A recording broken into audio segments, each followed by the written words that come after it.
ప్రజాస్వామ్య దేశంలో ఓటు హక్కు వినియోగించుకోవాల్సిన బాధ్యత ప్రతి ఒక్కరి మీద ఉంది. అందరు కూడా ప్రతి ఒక్కరికి కూడా హృదయపూర్వక ధన్యవాదాలు, అభినందనలు. ముఖ్యంగా నరేంద్ర మోడీ గారిని ప్రధానమంత్రి చేయాలని చెప్పి ఆలోచనతో భారతీయ జనతా పార్టీకి ఓటేసినటువంటి ప్రతి ఒక్కరికి హృదయపూర్వక ధన్యవాదాలు. పార్టీ గెలుపు కోసం, నరేంద్ర మోడీ గారిని ప్రధానమంత్రి చేయడం కోసం, ఎంపీగా గెలిపించడం కోసం కష్టపడి పనిచేసినటువంటి పార్టీ కార్యకర్తలకు, పార్టీ అభిమానులకు, శ్రేయోభిలాషులకు,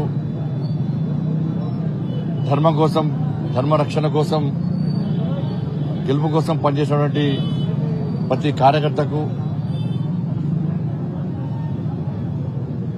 వాళ్ళ కుటుంబ సభ్యులకు, దాంతోపాటు ఎన్నికల ప్రక్రియలో పాల్గొన్నటువంటి సిబ్బందికి, పాత్రికేయ మిత్రులు అందరూ కూడా ప్రతి ఒక్కరు కూడా హృదయపూర్వక అభినందనలు. సరే, అక్కడక్కడ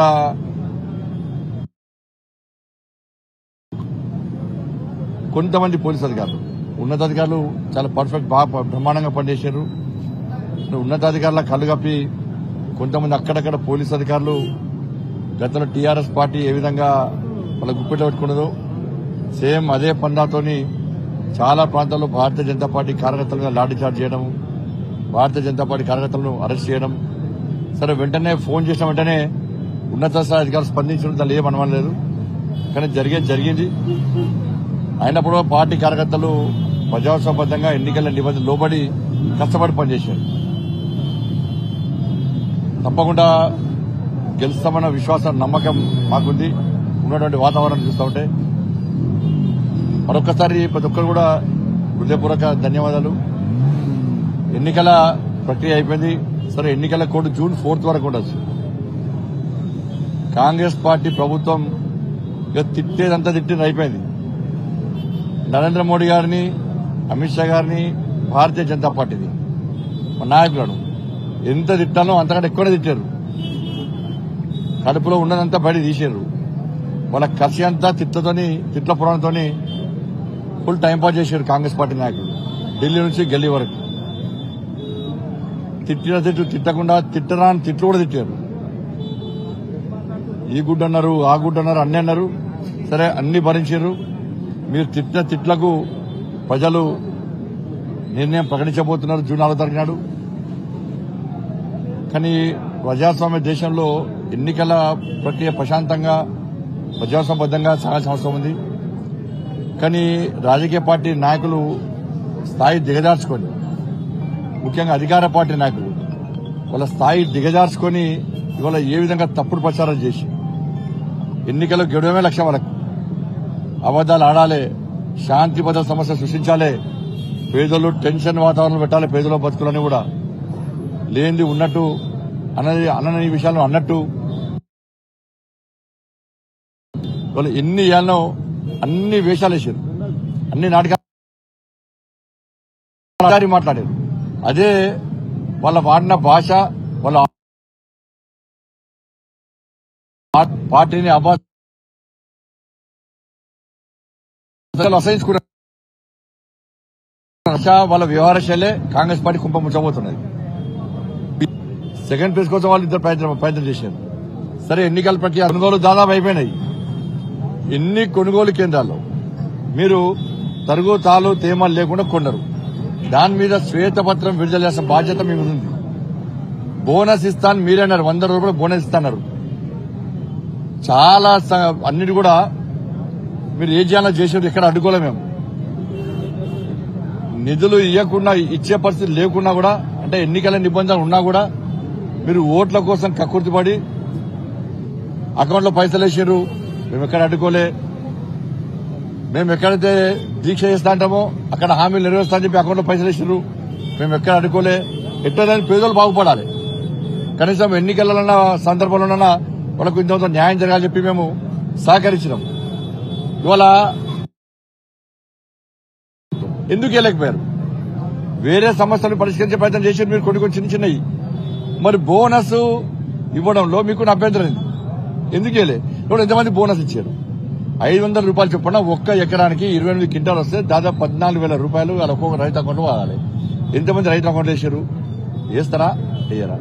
మీ ప్రణాళిక 15,000 రూపాయలు రైతు భరోసా ఇస్తున్నారు. కౌలు రైతులకు కూడా ఇస్తున్నారు. ఎంతమంది కౌలు రైతులకు ఇచ్చారు? ఎంతమంది రైతులకు ఇచ్చారు? ఇస్తారా? ఇయ్యరా? మీ ప్రణాళిక ఏంది? జూన్ 4th తర్వాత మీరు ఇస్తారా? ఇస్తే మీ ప్రణాళిక ఏంది? రుణమాఫీ మీ ప్రణాళిక ఏంది? రైతు కూలీలకు 12,000 రూపాయలు ఇస్తున్నారు. మీ ప్రణాళిక ఏంది? తులం బంగారం ఇస్తున్నారు. ఎంతమంది మహిళలకు ఇచ్చారు 100 రోజుల పాట? ఎవరు అడ్డుకున్నారు? ఇవ్వకపోవడానికి కారణం ఏంది? స్కూటీలు ఇస్తున్నారు. ఎవరు అడ్డుకున్నారు? ఇవ్వకపోవడానికి కారణం ఏంది? మీ ప్రణాళిక ఏంది? 5 లక్షల రూపాయలు ఇల్లు జాగాలోకి ఇస్తున్నారు.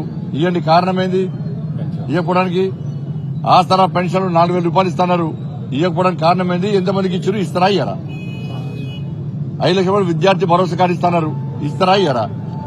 ఇలా ఫీజు రియంబర్స్మెంట్, ముఖ్యంగా ఫీజు రియంబర్స్మెంట్ అంటే ఘోరమైన పరిస్థితి. అంటే ఇలా హాల్ టికెట్లు ఇవ్వకుంటే విద్యార్థుల భవిష్యత్తు నాశనం అవుతుందని చెప్పి యాజమాన్యాలు అన్ని కూడా వాళ్ళకి ఇబ్బంది ఉన్నా కూడా యాజమాన్యం సిబ్బంది కలిసి విద్యార్థుల భవిష్యత్తు నాశనం చేద్దని చెప్పి హాల్ టికెట్లు ఇచ్చారు. ఎగ్జామ్ రాసిర్రు, వాళ్ళు పాస్ అయ్యారు. ఇప్పుడు సర్టిఫికేట్ తీసుకోవాలి.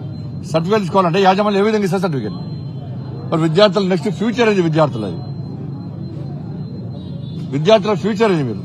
మీరు ఫస్ట్ ఫీజు ఏం లేదు మేము ఇయ్యం అని ఎన్నికల ముందు చెప్తే ఇలా యాజమాన్యం వాళ్ళ దారి వాళ్ళు తీసుకుంటారు.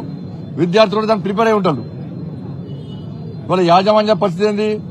10 మందికి ఉపాధి కల్పించాల్సిన యాజమాన్యాలే ఉపాధి కోసం వెతుకునే పరిస్థితి.